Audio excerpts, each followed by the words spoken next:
America is in trouble. We've turned our backs on God, forsaken our history, and too easily succumb to tyrannical orders. Our problem seems overwhelming, but the solution is simple. It's time we return to the Lord in strict adherence to the Constitution of the United States. Welcome to the Constitution Solution, one podcast under God. We're your hosts, Mark DeLuzio and Christy Tyranny. Now, let's get on with the show.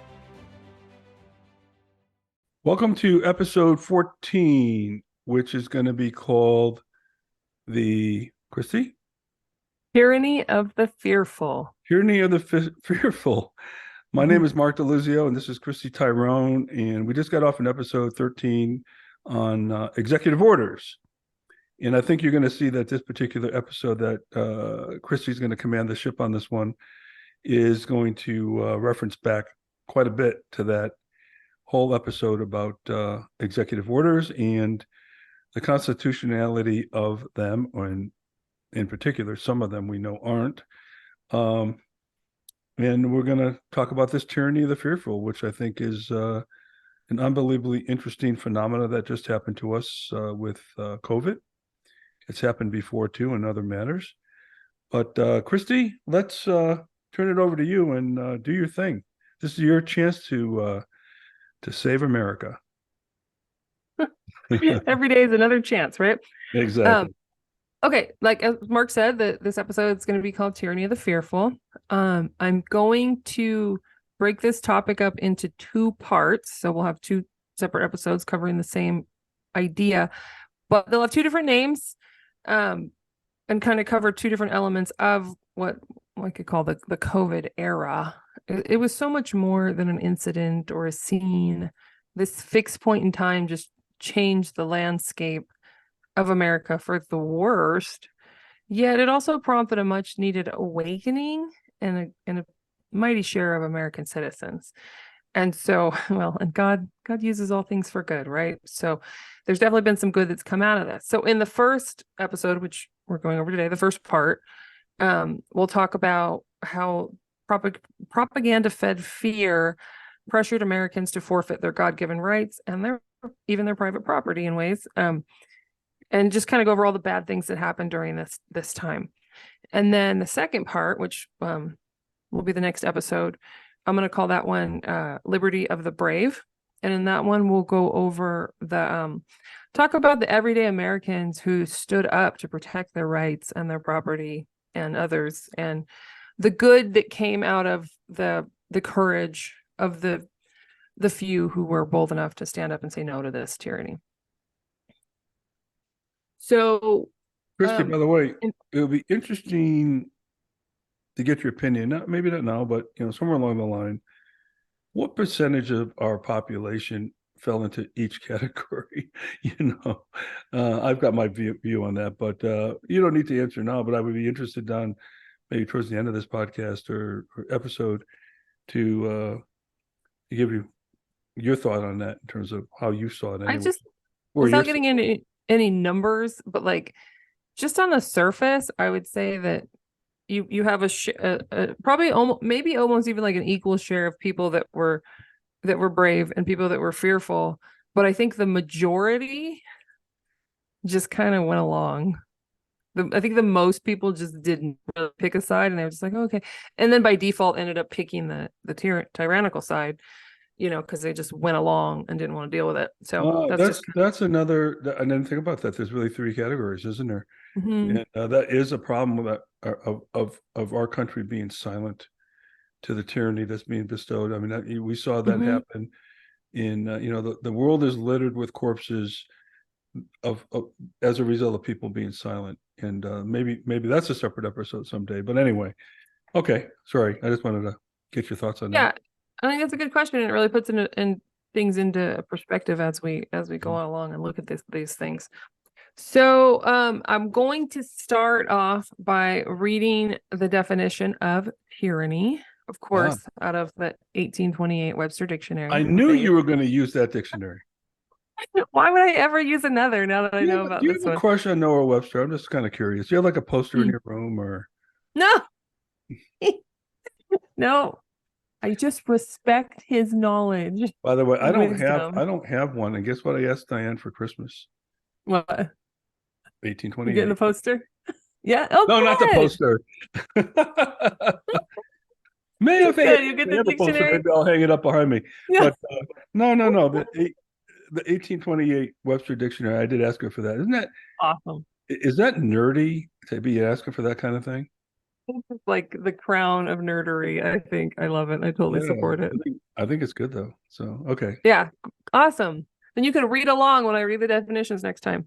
Oh yeah. Okay. So according to the 1828 Webster Dictionary, tyranny has 5 definitions. They're all pretty short. The first one being the longest, which says arbitrary or despotic exercise of power, the exercise of power over subjects and others with a rigor not authorized by law or justice, or not requisite for the purpose of government. Hence, tyranny is often synonymous with cruelty and oppression. Number 2, cruel government or discipline as the tyranny of a master. 3, unresisted and cruel power. 4, absolute monarchy, cruelly administered. 5, severity, rigor, inclemency. So that's a pretty big picture about the title that I chose and why it's relevant for this era in history. All right. Okay. So, hey, by the way, there's some powerful words he used. I wrote them down: despotic, Yeah. cruelty, cruel power, oppression. There's some powerful words in there. They're unfortunately very familiar and close to home right now. I'm wondering what the dictionary of today would say. It would probably say Donald Trump. Yeah. Yeah, probably. Something totally not that significant as that one was. Yeah. Okay, so let's just get right into what happened. We'll start by talking about 2 weeks to slow the spread. We all remember that phrase and how that everybody reacted differently to that. I think even on the surface, where some people right away were like, "This is crazy. I don't trust them." Then some people were like, "Oh, everybody's gonna die right away." And then there were people that were like, and my family and I kind of fell into this category where we were like, okay, well, let's see what's going on. Let's do some research. Let's look into this, maybe step back and catch your breath and see what's happening before we form any serious opinion or reaction. Right. Um, and I think one of the things that's interesting to note is, especially in my little town, because at that time I was living in Borrego Springs in March 2020, Borrego Springs, California, a little tiny town in the desert in the easternmost end of San Diego.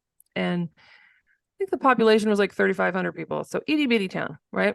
And we were all at the first part, everybody was like, we're in this together. And everybody was going to work together and help each other out. And spoiler alert, that didn't age well. So in this time of personal research, where whether people were looking to the news or the president or the governor, whoever they're getting their news sources from, and then also at this time, I think really the I guess what you call like the back alley news kind of started picking up, where people that were digging deeper were starting to share what they were learning, and so there was a lot of information out there, and it was hard at first within that first little span of time to figure out what was going on. And there was kind of like a cross of trustworthy and untrustworthy sources saying different things. Like, remember at first Nancy Pelosi was like, we're going to Chinatown, we're not shutting down.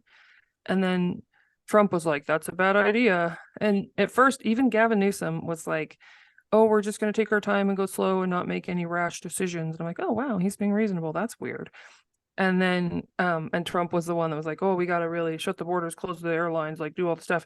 So it was like, okay, so the president that I like and trust is saying this stuff, and then the people that I don't like and trust are saying this thing. So it was really hard to figure out what was going on. Do you think it was all calculated in that regard?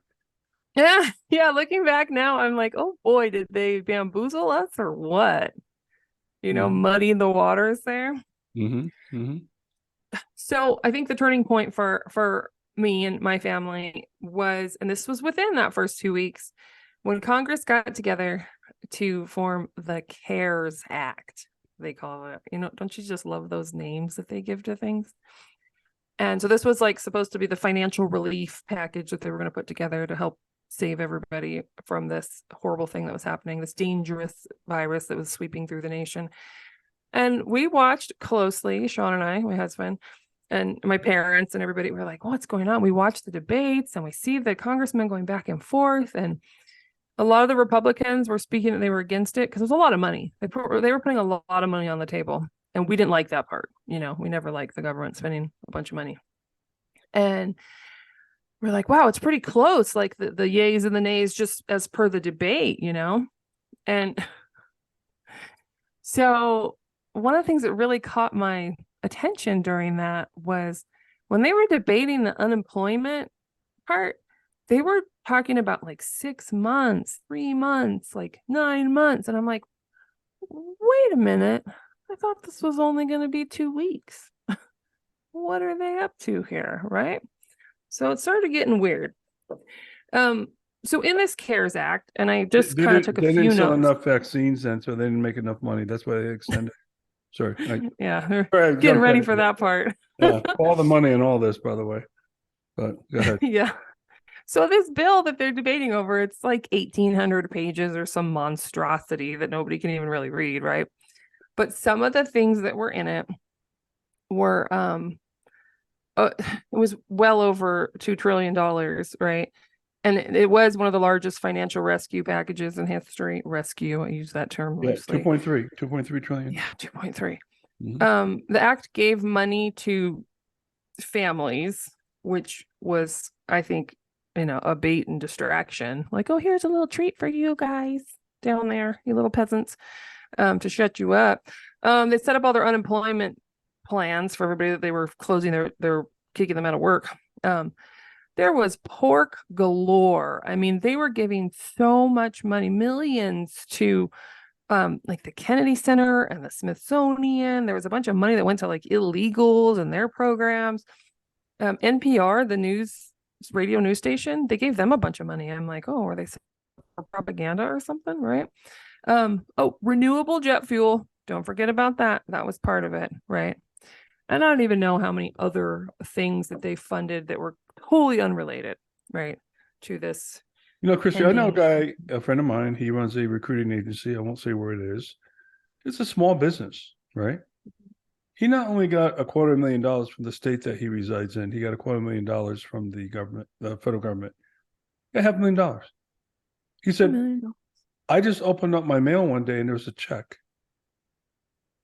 You didn't even sign up for anything? They just I don't think so. I don't think they were handing money out. Oh, I didn't get any of that money, just to let you know. Oh, but goodness. And anyway, it was. By the way, the CARES Act, by the way, just to let you know what it really stands for, Congress's assault on our republic, economy, and society. That's my definition of it. I support it. Stamp that in stone. CARES. This is my words anyway. Congress's on our republic, economy, and society. CARES. That's how I look at the CARES Act. But anyway, I digress.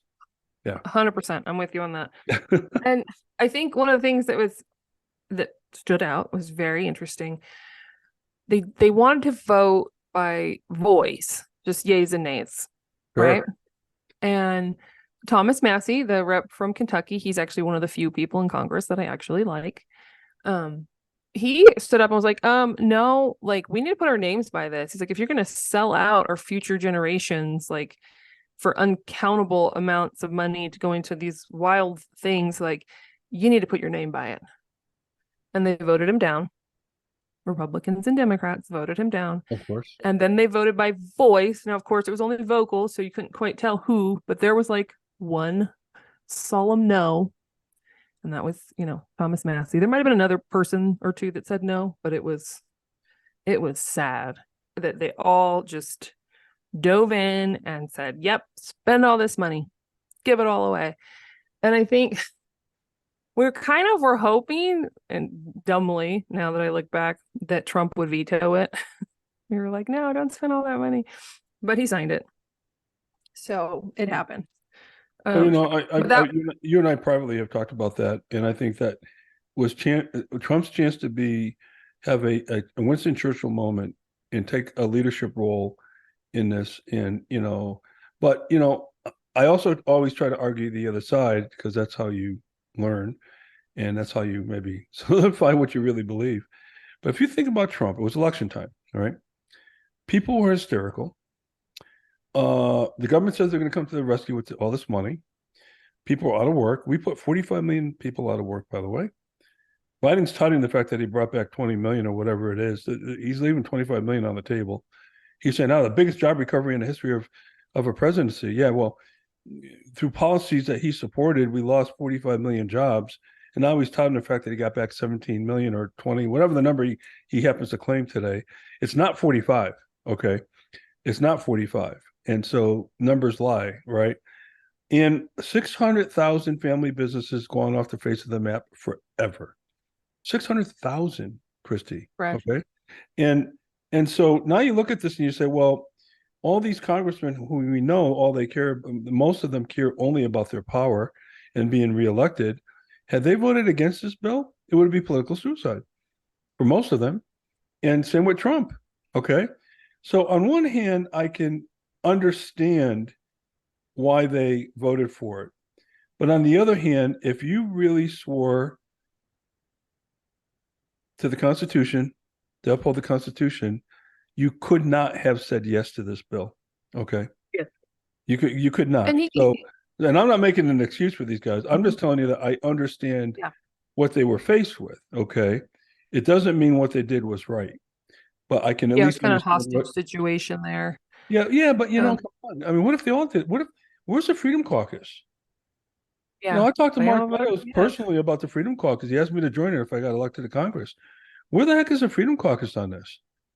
Why didn't a group of 40, 50, whatever are in there now get together and say, no, we ain't vote for this? Because every vote that you vote against has an effect of 2 votes. Okay. Okay, And think about it. they could have like said, hey, take this other stuff out. Because the hostage situation really came down to the people, right? The money Right. and anything that was going directly to the people, they could have been like, hey, let's just do that. Let's just do that. And there should have been more of a negotiation, I think, there. And that would have been beneficial because at least the public I know people who got money. They were retired. Okay. That's crazy. And Well, it's like, and then too, the inflation that happened because of this, and I know everyone wants to blame Biden, but I'm like, hey, I mean, the Republicans and Trump signed this thing too. well, So he had it saying inflation too, because again, let's go back to constitutional economics for a minute. Inflation is defined as when the Federal Reserve expands the money supply. yep. That is the true definition of inflation. When there's more money in the economy, it's worth less, just like any other commodity. So, and we talked about that on the economical constitutional economics way back on one of the early episodes, right? But anyway, 3 years early on. yeah, But yeah. yeah, So so 45 this million was the people setup. out of Yeah, work. this very early on. This was within the 2 weeks. Like I said, what was it? Was it I said the date. It passed on March 25th and was signed into law on March 27th, right? And so it's very early on in the whole ordeal. And I just think, and looking at, like you said, the kind of the tough situation these guys were in, like we knew what was going on. We knew these things were scandalous. Even by now, within the first 2 weeks, we were like, this is not good. And I just wonder how could I'm a homeschool mom, pretty good at making cookies and cleaning my house and teaching my kids. My husband's a mechanic. He works on cars. My dad's retired. My mom was doing accounting stuff. We're nobody like super educated or smart or fancy. And we caught on. We knew what was going on. So it's really disappointing that just us as your mere the plain people, as you mentioned in the last episode, caught on, yet the leader of the free world caved to the hysteria, to the Yep. fear to whatever, and so I'm like, man, I have a really hard time, though I can see the pressure that was on. I have a really hard time allowing any valid excuse By for the what way, happened that day. just to give you a little bit of a correction or pushback, just because you're educated doesn't mean you're smart. I know a lot Yeah. of educated dumb people. Okay, Mhm. and I know your family, and they're smart. I know every one of them. Your father, your mother, your husband. Sometimes I wonder if it's not the lack of education. Well, look, that, hey, look, the you smartest know, one in your family is Anza. Let's just face it. yeah, but she started early, so she's but gonna do us all in. you guys are smart, and you figured it out earlier than most people did, and you know, and that's but you have an understanding of the Constitution, so it looked abnormal to you. Doesn't look abnormal. People are getting all the goodies, Well, and and the people that don't know. yeah, and I think that was key in this, and I just love looking back at God's sovereign hand on this whole situation, because it was not too long before this, a few years before this, that Jesus saved me from my sins. So, and took hold of my heart and changed me for the better, turned my heart of stone into a heart of flesh. And so in that salvation, I started seeing the whole world through God's lens of humanity, and then studying American history, like we were in homeschooling, and like you said, having that understanding of the Constitution. So now it was like God just set us up for this time in history where it's like, all right, now I'm walking right with the Lord. Now I understand what America's made of. I know I've been studying our founding documents, and this isn't right for either God or country. This is wrong. And so we went into this with the armor of God on, and we're able to really see through the haze, I think, in ways that maybe some other people maybe took a little longer. Some people still haven't seen, but praise the Lord for giving us that vision as we walk through this hazy world. Christy, Okay. you and I, this is a question I was wanting to ask you on this one. So you and I have been, identifying all the tyranny that's been happening as it relates to our Constitution, right? And that's Mhm. a lot of what we're doing with this whole podcast. Do you think COVID, because tyranny just didn't start at COVID, right? We had tyranny all the way before. Do you think this was God's way to giving us a wake up call? I totally think so. I think that, like I said, God uses all things for good for those who are called according to his purpose. That's in Romans. And judgment, when God judges the nations, horrible things like this happen. And people, the remnant, there's always a remnant who does not bow the knee to Baal, and that really started to come clear. And like Sean, my husband will tell you, COVID saved his life, because he was kind of 1 foot in the world, 1 foot in the word. He kind of wasn't fully committed to God at the time. And then this was like, whoa, whoa, whoa. I'm getting right with Jesus. I see there's two sides in this battle, and I know which one I'm on, And I think that happened to a lot of people. And a lot of people started turning to the church and stuff because they were like, this is crazy. We need some stability. And so, yes, I think that God used this for good. And there's still, and we'll get into this, and especially episode 2, where we talk about the good stuff, the good that came of it. Okay. But for now, let's get into more of the dirty stuff, the bad stuff, because that's what this episode's about. Okay. So the next section here I called 30 more days, ... Because remember, after the 2 weeks, Yeah. they added 30 more days. And so, and I just remember being like, what? No, I was done. Like, we did take our time back for the 2 weeks and kind of were respectful of the magistrate for that time. But I just remember like thinking, this is nuts. I don't want to do this. And so this is when things really start heating up civilly, right? The civil divide starts picking up, because now we have businesses are closed and all these different things are going on, and lines are being drawn, because the people who are studying and learning from the back alley news are like, wait a minute, what about this? What about that? And the people who are fearful are like, no, how you can't question that. And so the arguments ensue, right? I also think it's important to note that, before I get into all the lockdown issues, the mask mandates didn't start right away. I can't remember exactly if it was in April or maybe into May. I think it was in April, because it wasn't right away. But when it did happen, I remember thinking, this is silly. We've already been dealing with this for weeks or what, whatever. And we started grocery shopping in Yuma, Arizona, because they didn't have mask mandates there, and I refused to put one on. So extreme measures, I know, but so that helps place the timeline a little bit. So once the mask thing happens, the divide then becomes very visual, right? It's not just, what you're typing on the internet, or maybe what, it's like wearing a shirt or having a political sign. Like, some people just willingly walked around with a mask on outside by themselves. Some people drove in their cars all alone with them on. And then you have the defiant few that refused to put one on, and it was a fuss every time they'd go in a store, or reluctantly put it on because they had to, but had some snide remark about it, So that the mask, I think, and we know it didn't do anything scientifically, but what it did was made a very visual statement of the divide that was ripping through our culture. So that's important to note, that part. So carrying on into the lockdowns, the businesses closing was terrible. And the separation, not only the assault against private property, which we could go on and on about that, but the deciders of what was essential and non-essential was just egregious. It was like, who says the one business is more important than the other?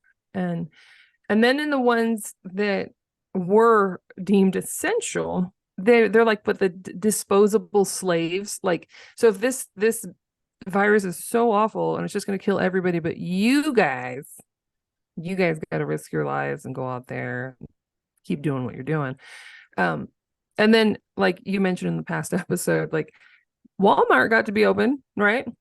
All these big corporations, they're fine, but the little mom and pop shop, we don't need you. We're going to close you down. And Well, it that's was the just first amendment. You cannot, when you talk about Walmart, the government cannot infringe on a religion. on a religion. Yeah, the religion of Walmart. The Walmart people, it is a whole class of people, huh? Haven't you heard? It just Yeah, and all this Walmart stuff, it just reminds me of Jeff Dunham, the comedian who has all the puppets. I saw him a couple of times in town. yeah. There's a guy named Walter who looks a lot like Biden. Oh, yeah. And he asked him one time, I'm just deviating here for a minute for a little comedy, but he asked Walter, Jeff Dunham asked Walter, so what would you like to do if you came back, reincarnated? He goes, I'd like to be a Walmart greeter. He goes, yeah, I tell him, welcome to Walmart, get your crap and get the hell out. Fitting. Anyway, I'm sorry.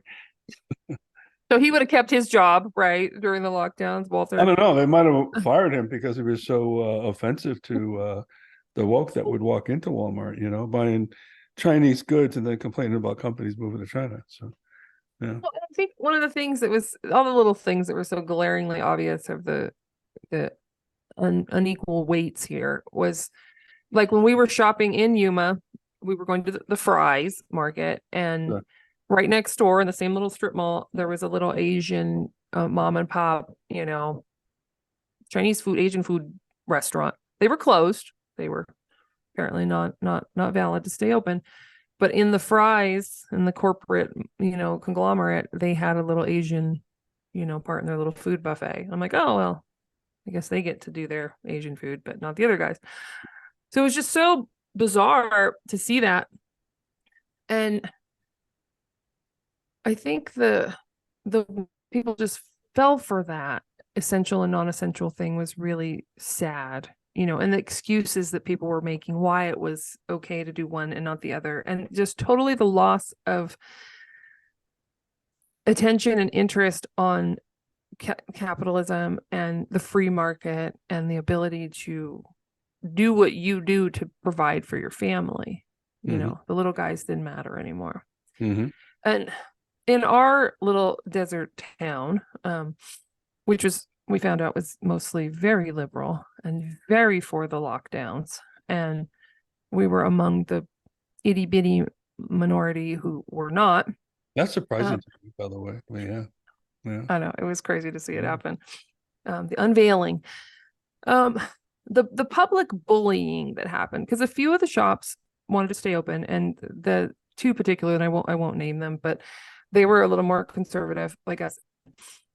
They were trying to stay open, and people were giving them grief for it. And Sean and my dad had offered the owners, like, hey, we'll come stand at your door and kind of make sure people are coming in at their distances and keeping their space and trying to help them to enforce all the crazy rules, but just to manage it so that they could keep their businesses open. Okay, let's follow the rules, but let's stay open. Let's kind of find all the little loopholes to make this work, right?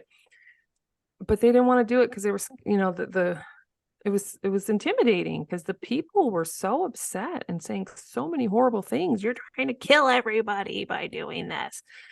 And I'm like, you're trying to kill them by not letting them feed their families. The one gal, she closed her shop down, sold her house, and moved to Florida. She's like, I'm out of here.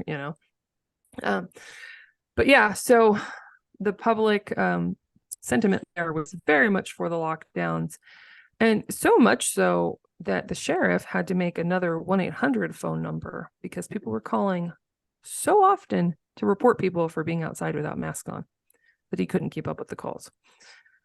Crazy little place. So the school's closed. We all know that part. A lot of people complained about that. I personally think that was one of the greatest things that happened from COVID.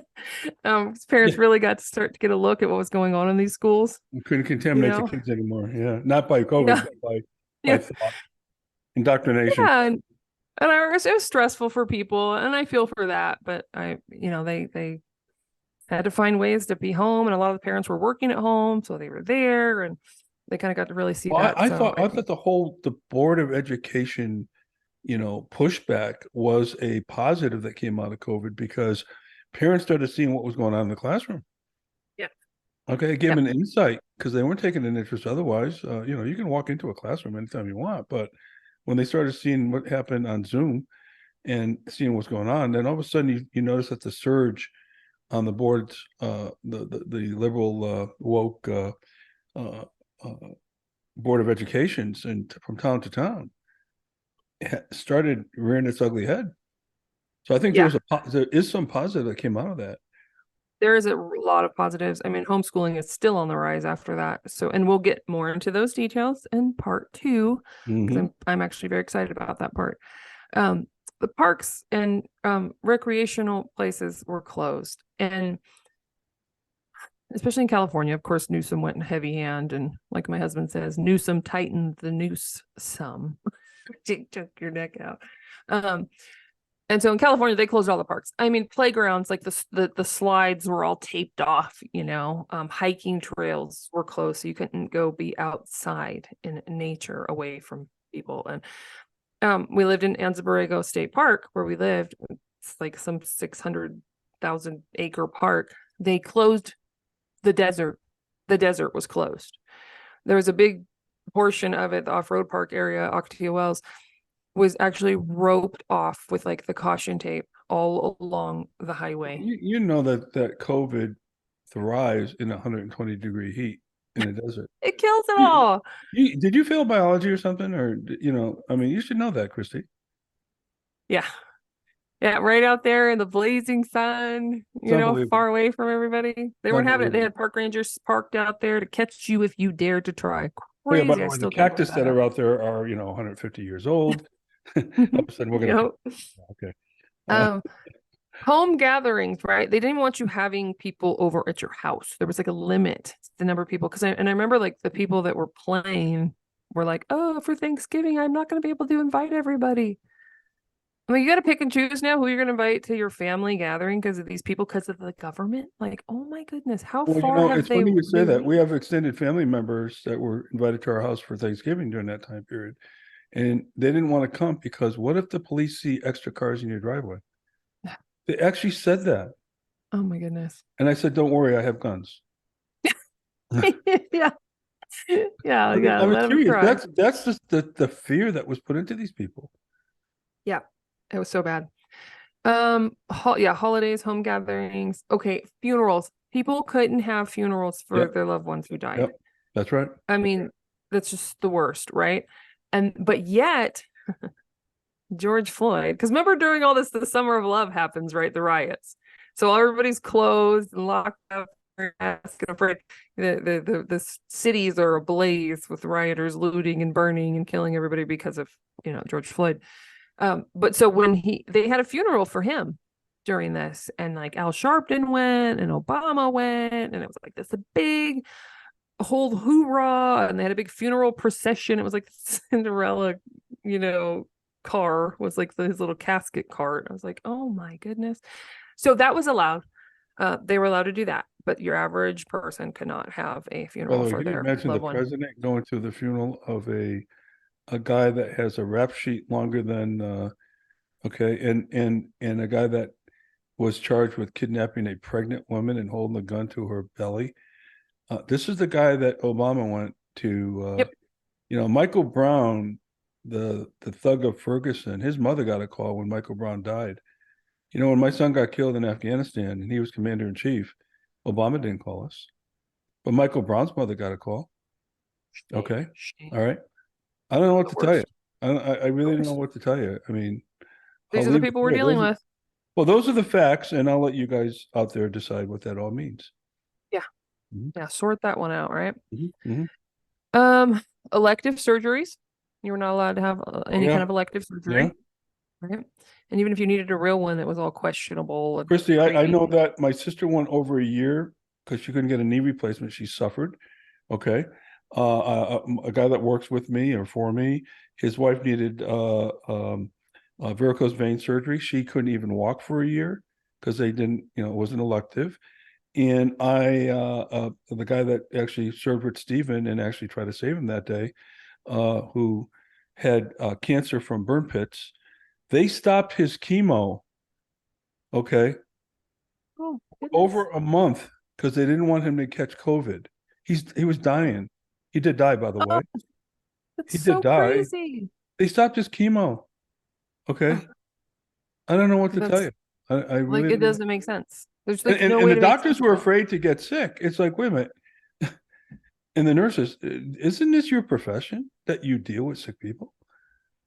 I don't Yeah. know. And This, then during all that too, remember the nurses doing the TikTok videos because they were yeah. so inundated with being afraid of dying that they had time to do these choreographed dance videos. Ugh, Go so be a horrible. librarian somewhere, but don't do that job then if you don't want to be exposed to Yeah. germs. Sorry. Yeah. I mean, Totally. That's the risk. That's the job, right? and if masks work, by the way, then just wear a mask. Problems will be solved. Yeah, it'll be Yeah. fine. Um, some of the more, I feel like I lost part of my list or something because like there's things that I'm not on here that were, um, a lot of the healthcare stuff was really, really bad.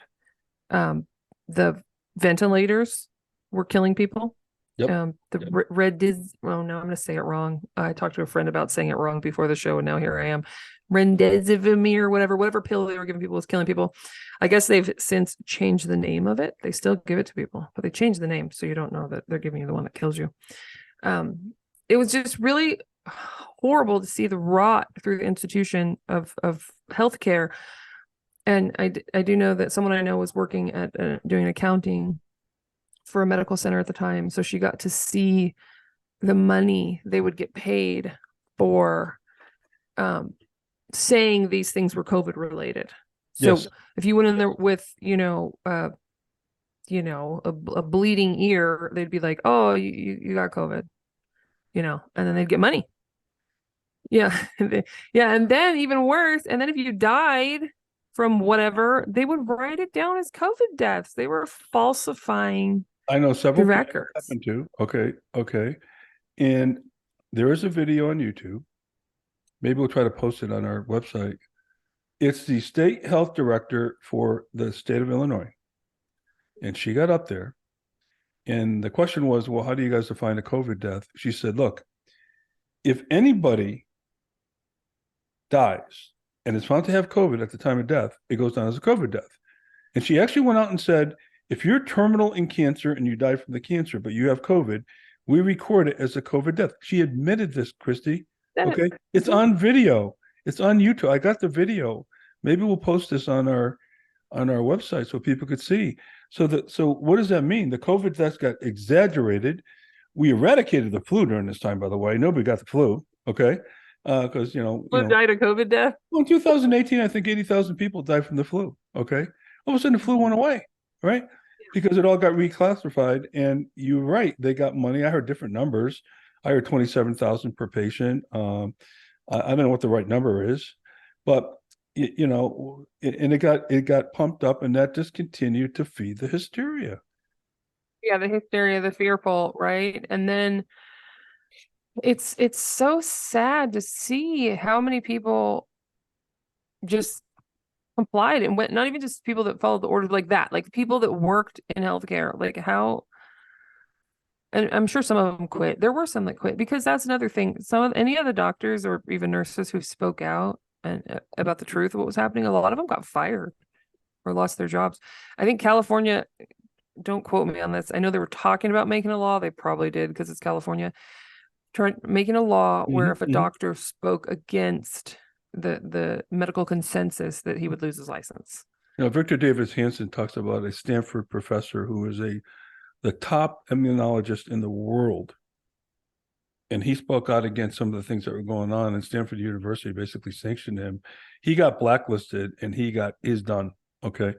And this was like the top guy globally in his field.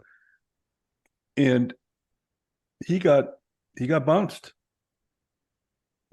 I got kicked off of LinkedIn, Christy, because I made this statement for life, by the way. By the way, they went back 6 months, 7 months when I was running for Congress and found this post. So I know they were hunting for me.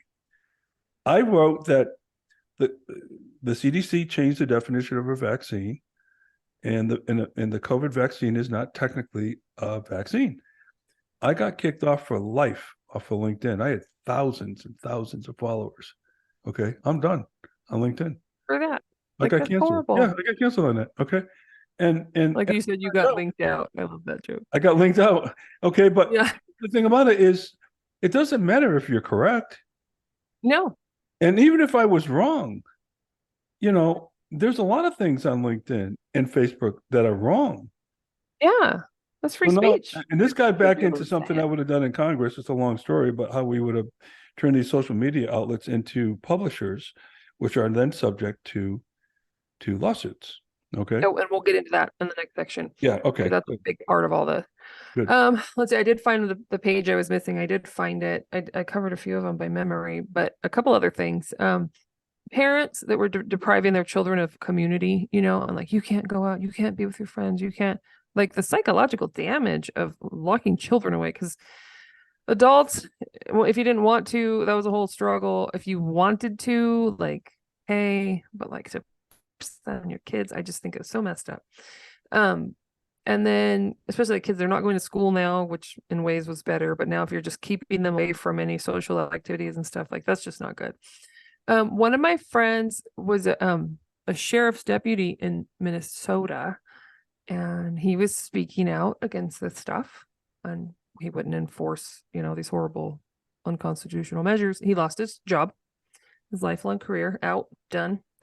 One of his friends was imprisoned for keeping her bistro open. Imprisoned, put in jail because she kept her place of business open. I mean, just the list, and we could go on about all the horrible things. I actually, to get this list together, asked a bunch of my friends, like, do you remember any specific things that were extra horrible to you? So a lot of these things were just brought up to me by people I know that were like, oh, I remember this and remember that and remember. And it was horrible what happened. And so much of it, as I always say, could have been prevented had people not complied. But they did. And meanwhile, I have a little list here of just some of the hypocrisy that happened from the leaders that were ordaining this madness, all by mandate, mind you. These things were not law. I don't know if anybody actually passed any COVID lockdown laws in any states. They wouldn't as far as I know, they were mostly that's my point. They wouldn't dare. They wouldn't dare. So this is all mandate. So governor gets up and says, do this and this, and the people are like, okay, we have to do it because the governor said it. Meanwhile, Nancy Pelosi gets caught getting a haircut. Remember, all the salons were closed, but she got her haircut. By the way, it did look good though. Come on. The stylist did good. Well, and then she blamed the stylist. She's like, she shouldn't have allowed it. It's like, you Of dirty course. wretch. I remember that. They had her on video. They had her on video. Newsom got caught going to his little French laundry business where he got mask free, hanging out with friends, all that. By the way, he wanted to Lori, pass a law or an ordinance at least that when you were at a restaurant, Christy, you had to take your mask off, take your bite, and put your mask back on. He wanted to do that. nonsense. Okay. And like, first of all, you're not supposed to touch your mask. Okay. I know a lot about PPE because I worked in pharmaceuticals and medical device companies. The last thing you do is put your hands on your mask. Up, Okay. down, pulling over your nose. Regardless of You're whether always- the masks are effective or not, that's another argument for another day. You're not supposed to touch them. Yeah. Anyway. And they did. Everybody that wears one's always all over them. Lori Lightfoot, the mayor of Chicago at the time, she Oh. got caught getting her hair dyed for hygiene. She explained when she got caught, she's like, it's for my hygiene. You're like, what about everybody else's hygiene? You know? Why Chris would that- Cuomo No, of, dude, so why would that of- woman spend a dime on her looks? I'm sorry. Go ahead. Chris Cuomo of CNN, he got caught jogging without his mask on. Well, Did he he have a was shirt on now? shaming everybody. Did Chris Brown have a shirt on? I don't Might remember have the been video. I bare just remember chested, hearing. you know. I mean, Chris Yeah. Brown. Yeah. Yeah, he was out jogging without his mask Mhm. on while he's shaming everybody about not wearing masks. Mhm. Dr. Bricks, the gal that was on the COVID committee, she got caught traveling to see family during the holidays and lockdowns while they were telling everybody not to do that. And I'm sure there's more. That was just the George Floyd funeral. Obviously, was a huge hypocrisy. There were so many things that was like where they were saying do this, and they weren't doing it, and yet the people were like, "Oh, we don't want to break the rules," you know. It was so frustrating Let to me, see. let me just run through a few I wrote down. This is personal for me. I saw this myself. Okay. My nephew in California, his son plays on the water polo team in high school. Well, he did, graduated now, but I said, hey, is he back playing water polo? He goes, well, they're practicing, but they're not letting them use the ball. Okay. How do you play water polo without, and by the way, it's chlorinated water, but how do you play water polo without the ball? Maybe it's air ball. Terrible. Diane had surgery on her foot, and she went to physical therapy. In the waiting room, they took away all the chairs. You just stand there before you get your In a surgery. physical therapy waiting room. Okay. I went for an eye exam. This was early on in this whole fiasco at one of these big eye exam places. And she told me that, and there's a lot more to this story, but I'll just tell the one part of it. She said, when the doctor examines you, you have to hold your breath. I'm not kidding you. Okay. And I said, well, geez, I didn't remember signing up for an underwater exam, you know? And she didn't think it was funny. The two girls didn't think it was funny. I thought that was hilarious. That's really funny. I was on a rental car bus in Boston. It was packed like sardines, and I didn't have a mask on. And this woman who's literally almost touching me, that's how close she was. She says, excuse me, sir, you're gonna have to put your mask on. So you got all these social justice warriors out there now, right? You're gonna have to put your mask on. And I looked at her, I said, well, excuse me, ma'am. I said, you're gonna have to give me 6 feet social distancing. And she couldn't because we all literally all standing there packed like sardines, right? So that's another thing. I was just accosted in a parking lot here in Scottsdale. I'm walking into this store and the woman stopped me and says, excuse me, sir, where's your mask? I go, I don't own one. Well, sir, you have to have a mask in the parking lot. Okay. Parking lot. Yeah. I said to her, masks don't do any good when you have polio. And I just walked away. Okay. You gotta have fun, right? Yeah. You gotta have fun when the world's burning around you, right? Face, right? The one-way aisles in grocery stores, we all saw that crap, right? So I walked into I walked into this Chinese restaurant that when they were just doing takeout, of course, and there were a bunch of people standing there waiting for their order. So I know the lady at the Chinese restaurant. We became sort of friends, I said, and she would laugh. And I said to her, she's Chinese. I said, hey, I'd like 2 orders of C19, please.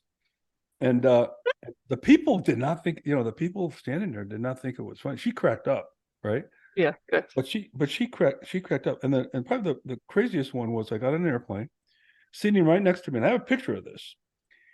Do you know those DuPont Tyvek suits they use when they, do like auto painting? Yeah. They have the hoods. This lady was sitting there next to me and had this Tyvek suit on, but no gloves, and she had a mask. Okay, she had this, and I said, "No, wait a minute, something's maybe she's like going for, I don't know." She had Tyvek suit on, Yeah. and I saw that, and I actually took my camera because I'm sitting right next to her, and I just I see the clicked, I picture. just clicked my camera to see if I can get her because I don't want to be obvious. And my first shot, I got her. It was like, When you you know, got and like her hood's all tightened up, so it's all I'll, scrunched around her face. I'll send it to you. I'll send it to you. Yes, it's one of my classic. I got my favorites. It's such a classic picture. But this is the kind It's of crap that we went through. And it was so crazy. you talk about And it isolation was with kids. The worst thing you could have done to a veteran with PTSD or anybody for that matter is isolation. yes. We still have not figured out. And I have a friend who was on a board for a hospital, and the doctors say we have 0 cases now of child abuse. And Oh, because nobody's at first I reporting thought, well, them. that's good. And no, because 95% of child abuse cases get reported by teachers. Yeah. Tell Kids go anybody. to school with bruises or, whatever. None, 0. It went down to almost 0, he said. And so there's a lot of costs that we haven't tallied yet. So much. And like people gained weight and people got divorced. Like divorce went up because They they were, did. I don't know, all the stress or I never whatever. seen so many kids in my life. My kids play, Little League baseball and stuff. When I was growing up, nobody was heavy. You had probably 2 kids in the whole school. Half the team is unbelievably obese. And it's Yeah. like, Well, I it's crazy because the we whole can't. thing's like supposed to be about your health, right? But then like now you can't go walk at the park. You can't Yeah. hike anymore. You can't go to the gym anymore. Like all the things that are actually healthy, they were not letting you Look, I do. can't tie that to COVID directly because I have no evidence, but I'm suspecting it has a lot to do with it. Okay. I'm sure it didn't help at Just because all. there's correlation doesn't mean there's causation, but Yeah. I have to believe though that somewhere that factored in. So hmm and I think one of the most horrible things that happened, which there are many, was the old people in the nursing homes. yep. And where they, one, were isolated and wouldn't let their loved ones come and see them. And then remember the whole scandal. Few of the governors got mentioned for doing it. No one got in trouble, but they were sending patients that were infected with COVID into the nursing homes. And so then like You people were mean just guys like dying. Cuomo, Yeah. who was heralded as a freaking genius during this whole thing and turned out to be the Yeah. biggest tyrant? Yeah. Big Trump murderer. Trump sent him 2 large ships, medical hmm ships, to because he said we need 400 new hospitals. Now I did the math on that. Okay. I'm sorry. He said we need this many more hospitals for this many people. And I did the math. That means New York would have had to create it if the average hospital had 200 beds. Based on his math, they would have had to created 400 hospitals. Okay. In the state of New York alone. He sent 2 large medical ships to house patients and they would remain empty. Okay. Hey. So It was, who's yeah, in, they in said, that lobby? yeah, Trump sent him. Hey, Trump said, I'm going to send you the ships. He sent him the ships. And so all this stuff that went on, and he got lauded by the left as this big freaking hero, holding daily news conferences.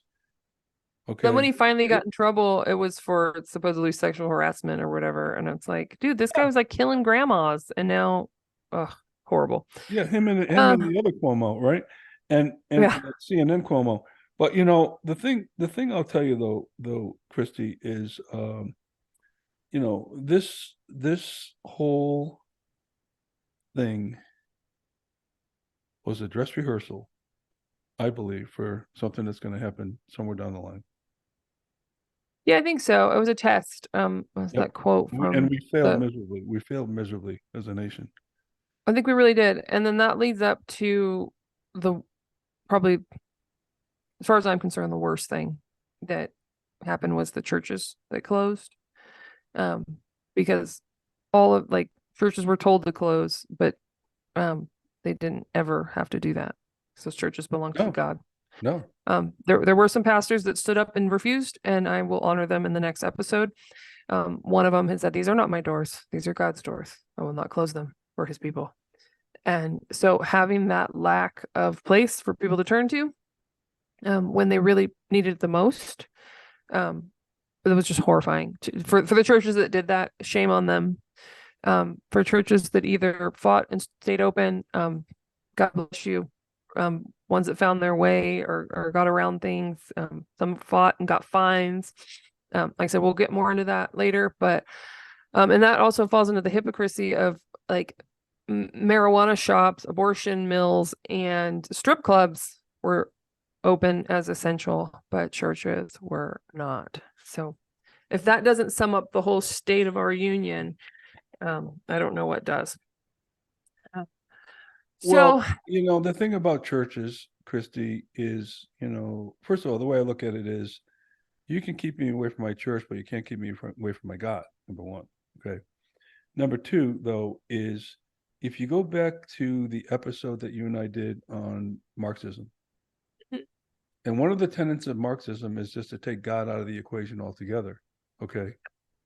You got to believe, based on that and everything else that's been going on, and you go back to that episode and you can understand this better if you guys haven't listened to that episode out there, that why was Walmart not targeted, and why was the churches targeted? Okay. And why was capitalism targeted?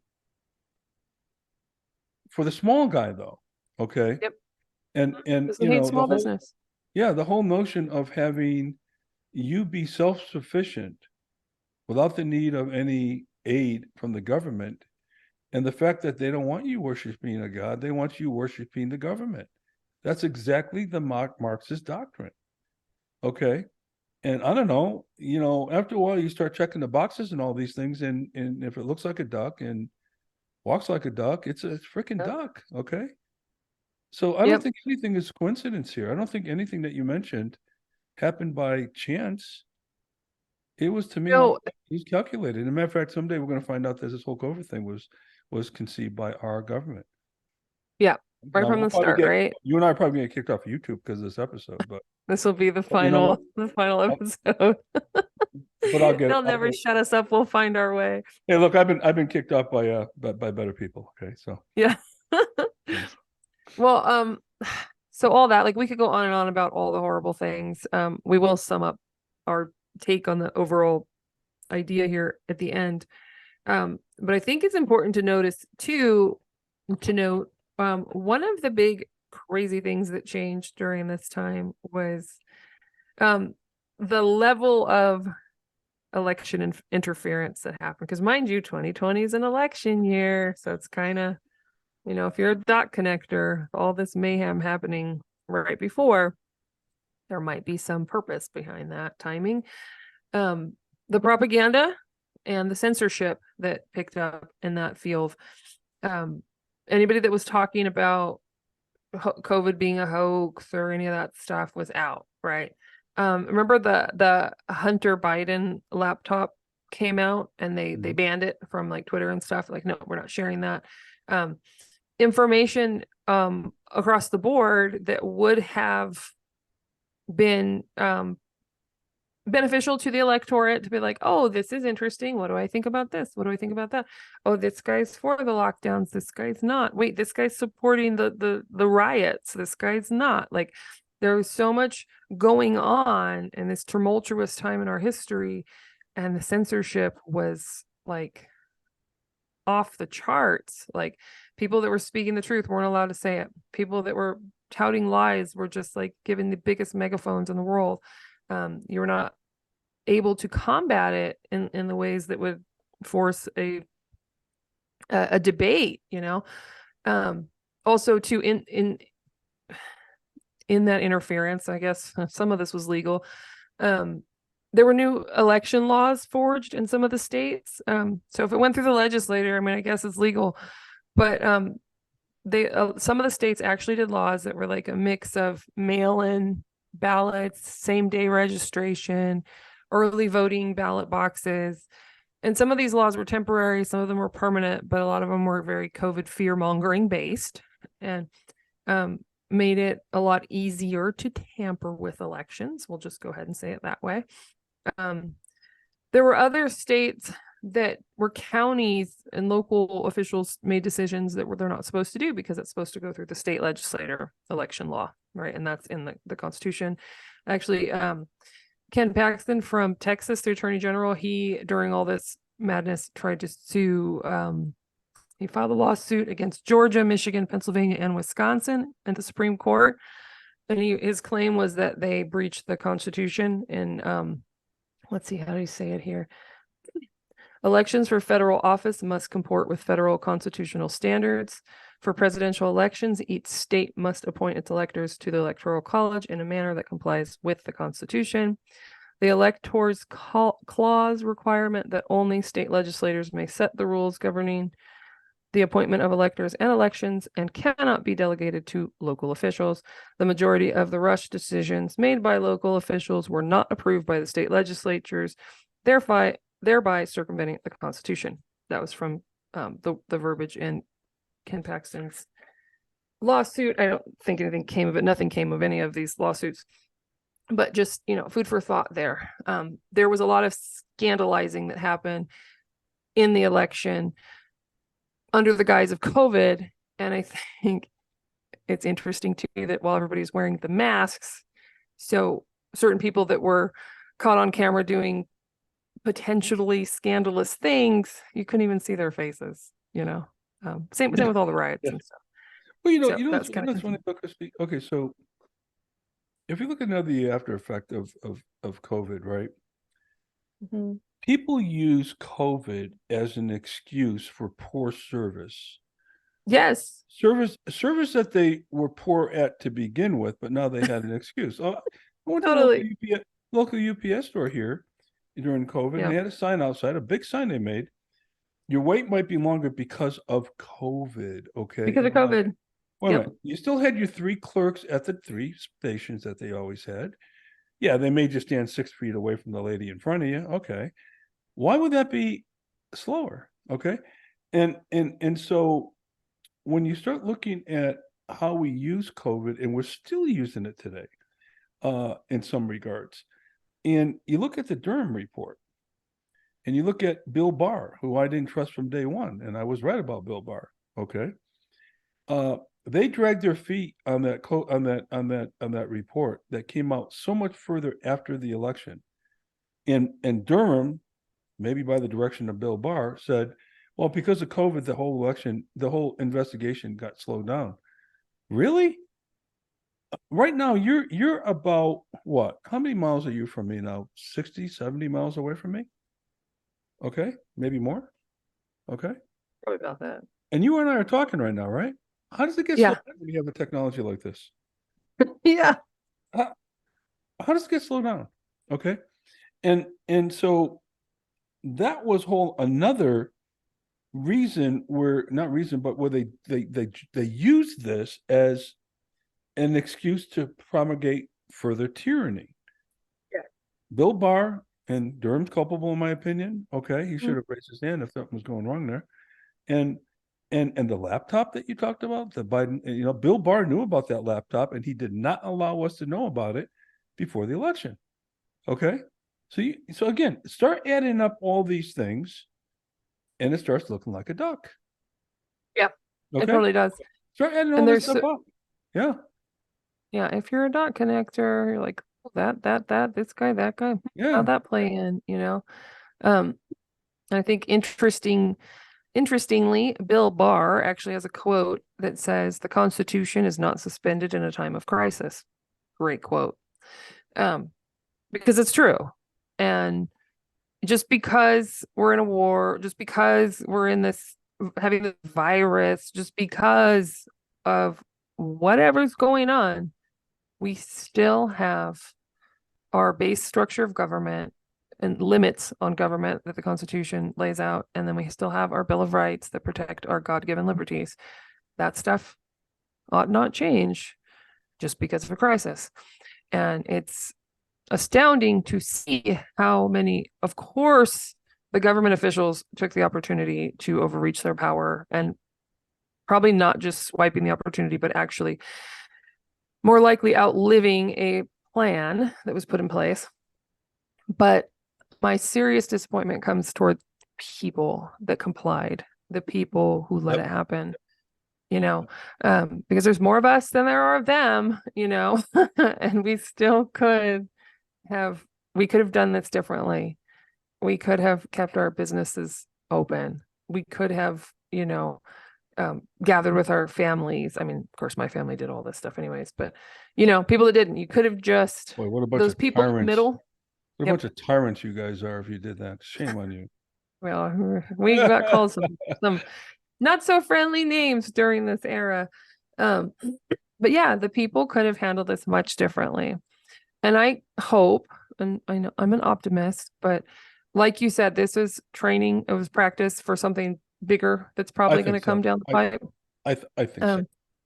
And I agree with you there, because there's no way that they like unleash this kind of power grab and are just going to let go, but I think that also on the good side of that is that the people also were tested, right? And so now we know more, and a lot of people started to think about, wait a minute, wait, that's not supposed to happen in America, and people started looking and learning and figuring things out. So we don't know those numbers, but I would venture to say that there's more people onto the corruption now than there were before. I agree. A very broad statement, but I think there's merit to that. And as much as they're plotting and planning to take us down the next way, we need to be plotting and planning to withstand and to do better next time. And okay, I got a quote. I have a quote here by your buddy Benjamin Franklin, which I think is guy was one of the most amazing guys in my opinion. And this quote by him is super epic and incredibly relevant. I love Benny Hill, by the way. Benny Hill was awesome, but all right. So Benjamin Franklin said, "Those who would give up essential liberty to purchase a little temporary safety deserve neither liberty nor safety." Bingo. Yep. I mean, that nails it. Bingo. And an unfortunate number of people gave up their liberty for safety, whether it was safety from being afraid of the virus or whether it was safety from being afraid of the mobs and the pressure and the tyrants, right? There was too many people gave in and surrendered their liberty out of fear. And the tyranny of the fearful was intense. It was difficult. It was hard to withstand. I understand that people were afraid and worried, and their lives were on the line, and their jobs were on the line, and all that. And this isn't even getting into the shot mandates. We'll cover that in another episode, right? Yeah. But this year, 2020, changed the face of America, and it in so many ways for the worse, but also we have an opportunity. And like you said in the beginning, is this God's way of giving us some kind of a chance here? And I think that's real. And we need to hold on to that. We need to study our founding documents, and we need to see what America's actually made of, so that we know when our government is acting out of bounds. More importantly than that, we should be reading our Bibles with our families, and we should be learning about the good book that our Constitution and our Declaration of Independence were, and our whole government was structured on, comes from the Holy Bible. All those lessons are there. Yeah. Mm-hmm. And if we can do those things and get a better grip on that unchanging reality of the Word of God, that immovable rock, then it doesn't matter. His house will stand. If you build your house on the Word of God, it's a solid rock. And So that's the number one thing that we need to be doing, and being ready. And there's no loss in that. There's no loss in prepping, and overstocking your food with canned goods. Because hey, if the world ends, we go into some crazy apocalypse, then you got food, right? If it doesn't happen, hey, you got food, right? Um, and more importantly, there will never be a loss from studying the Word of God.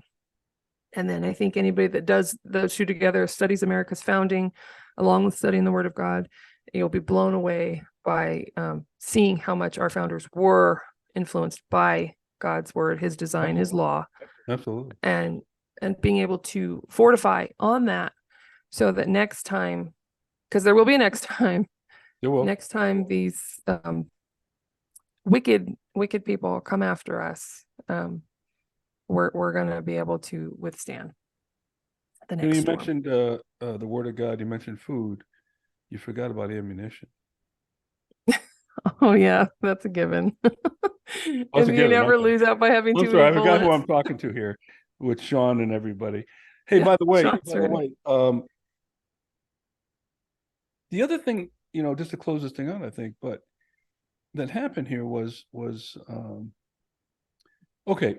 I can understand at the beginning where people got the, be Jesus scared out of them, right? And they were really worried. Was this another plague? Or I got all that. But the inability after this thing started moving and time had gone on and the hypocrisy that you started talking about, people couldn't critically think and connect the dots. That to me was a big issue. Okay. Like, hey, look, okay, guys, I know we were all afraid. I was to some degree. Like, what is this thing? I don't know. I Know what think it I is. actually had it, believe it or not, before it was even known. I would believe it was here a lot longer than it was stated anyway. Anyway, I think it has to tie into the SARS virus. But anyway, that aside for a minute, I can understand why people were afraid. Okay. The inability, though, as time went on to connect the dots of all the hypocrisy and all the data that came out and all that is troubling to me. Okay. But then what happened was, regardless of the facts, COVID, like climate change, took on the form of a religion based on your political ideology. Yeah. Okay.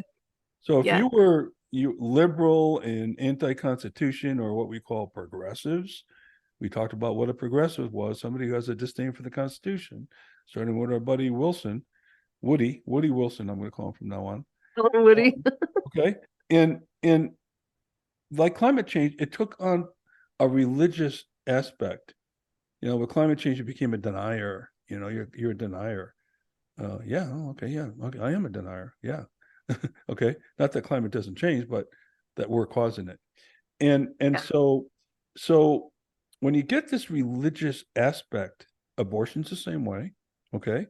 Okay. So you got some of these watershed items out there, that issues out there, that people, critical thinking just goes away. Okay. And they don't think anymore about what is really going on here. All right. And I'm starting to notice now that, for example, um, climate change. 5 years ago, very few people spoke out about it. Now, a lot more people are starting to come out and calling the baby ugly, and I'm starting to see that change now. And I think the same thing happened in COVID, maybe in a shorter time period. More people are calling foul on what actually happened, right? And I think that's a good thing. Okay. Amen. I So, agree. you know, I so think we're starting to see a lot of those changes, yep. especially now that like Elon Musk took over Twitter, and there's more free speech. There's still a little more censorship than I'd like to see, but there's more free speech on there now.